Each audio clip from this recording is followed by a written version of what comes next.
Bonjour, l'hypothèse, c'est la leçon d'aujourd'hui. Les objectifs, exprimer l'hypothèse, raisonner à partir d'une hypothèse. Pour ce fait, nous allons observer un texte porté au tableau.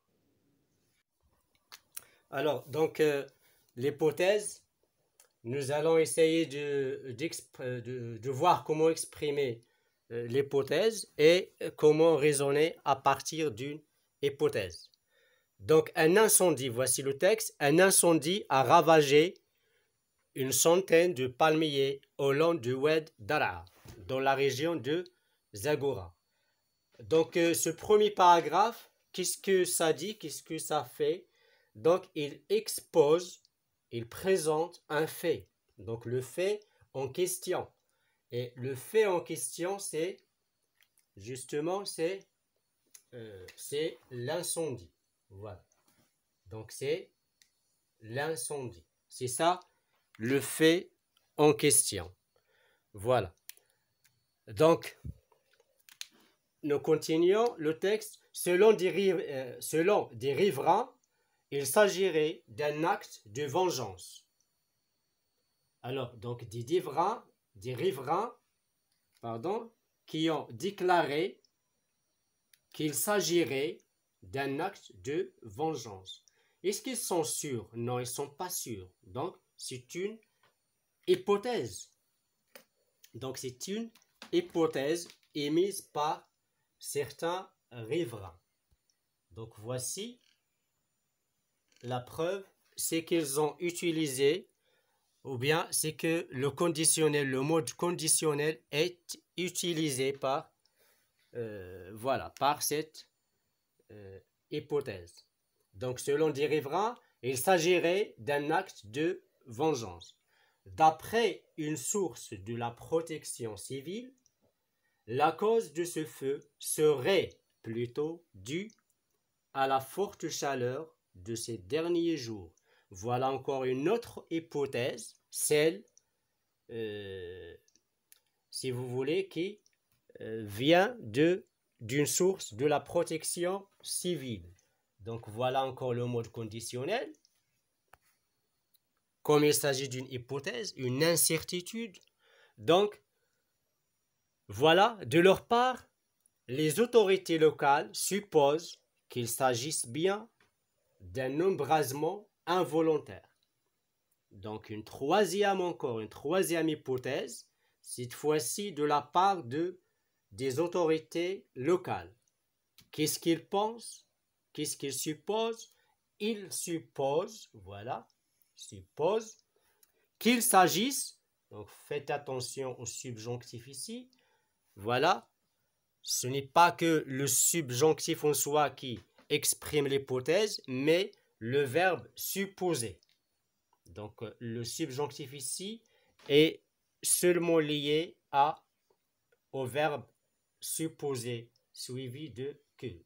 Donc, supposer que donne le subjonctif. D'accord. Voilà.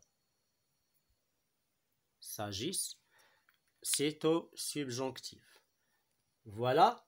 Cette dernière explication, ça veut dire l'embrasement involontaire, serait, voilà encore, un conditionnel, fortement possible, il y a possible aussi si vous voulez, voilà, puisque les propriétaires de palmiers ont l'habitude d'en brûler les mourants, ça veut dire les palmiers mourants, pour les sauver. Le feu aurait, voilà encore le conditionnel, alors, ici il y a alors, c'est un coordonnant qui exprime si vous voulez, la conséquence et la conclusion. Donc, toucher indésirablement les autres palmiers. Donc, voilà, il y a ici 3 paragraphes. Le premier paragraphe expose le fait, qui est l'incendie. Le deuxième paragraphe, il y a des hypothèses émises. Donc, la première hypothèse, voilà, vengeance. La deuxième hypothèse, la chaleur, une forte chaleur. La troisième hypothèse, c'est l'embrasement involontaire. C'est l'embrasement involontaire. Ces dernières explications, ça veut dire cet embrasement involontaire, serait fortement possible. Donc enfin, si vous voulez, on a retenu une dernière. Voilà.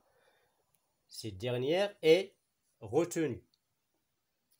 Ces dernières explications seraient fortement possibles puisque les propriétaires de palmiers ont l'habitude d'embrûler les mourants. Et si je développe, pourquoi ça veut dire pourquoi j'ai retenu cette hypothèse, je développe et j'explique.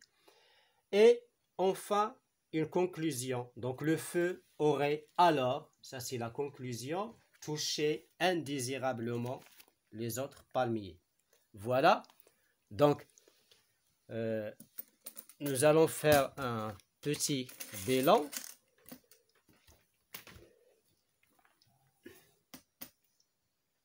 Donc, bilan.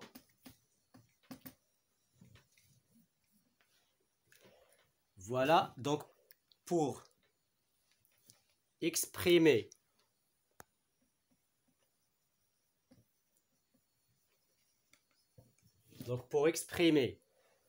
une hypothèse,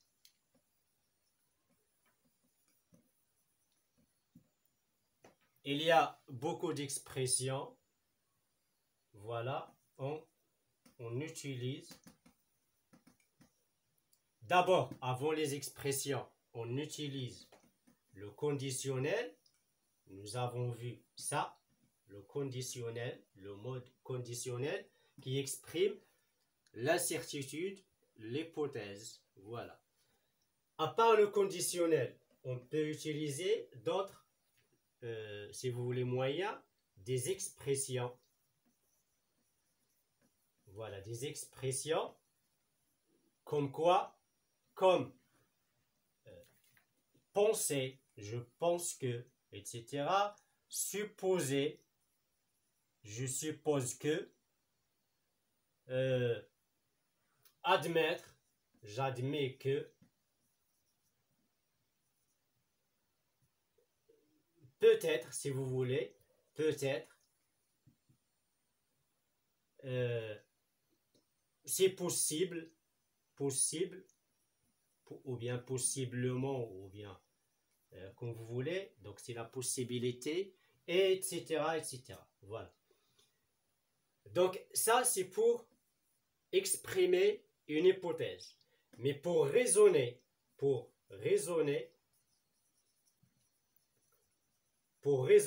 à partir d'une hypothèse, donc il y a une démarche, si vous voulez. Premièrement, on exposer le ou bien les faits en question. Ok? Deuxièmement, on émettre, ça veut dire on présente ou bien on signale les hypothèses. Les hypothèses pour, si vous voulez, expliquer les causes possibles de ce fait. Donc, on émet les hypothèses expliquant, on émet des hypothèses, voilà, expliquant les causes de ce fait. Et finalement, troisièmement, voilà, comme conclusion, on retient, donc retenir une seule hypothèse, celle qu'on juge la plus, si vous voulez, la plus possible. Donc on retenir une hypothèse en la développant et en terminant par une conclusion. Voilà. Voilà donc les 3 étapes pour raisonner à partir d'une hypothèse. Donc, voilà, maintenant vite fait, je vais récapituler ce que nous venons de voir. Pour exprimer une hypothèse, nous avons vu qu'on peut bien utiliser le conditionnel. Donc il y a différents moyens comme le conditionnel. Ça veut dire on conjugue tout simplement conditionnel pour exprimer l'hypothèse. Comme on peut aussi utiliser des expressions comme peut-être, c'est possible, il se peut, etc. Et des verbes aussi comme supposer, penser, admettre, présumer, suivi de que et du subjonctif, bien sûr. Et pour raisonner à partir d'une hypothèse, en cherchant les causes d'un fait, on peut suivre cette démarche. Premièrement, on présente le fait. On expose le fait dont il est question. Deuxièmement, on émet des hypothèses pour expliquer l'origine de ce fait. Et enfin, comme conclusion, on retient une seule hypothèse en l'expliquant comme étant la plus forte possible. Voilà, donc il y a 3 étapes pour raisonner à partir d'une hypothèse. Donc la leçon est terminée. J'espère que vous avez compris donc les objectifs de cette leçon. Je vous donc bien sûr donnerai des exercices dessus pour plus de consolidation.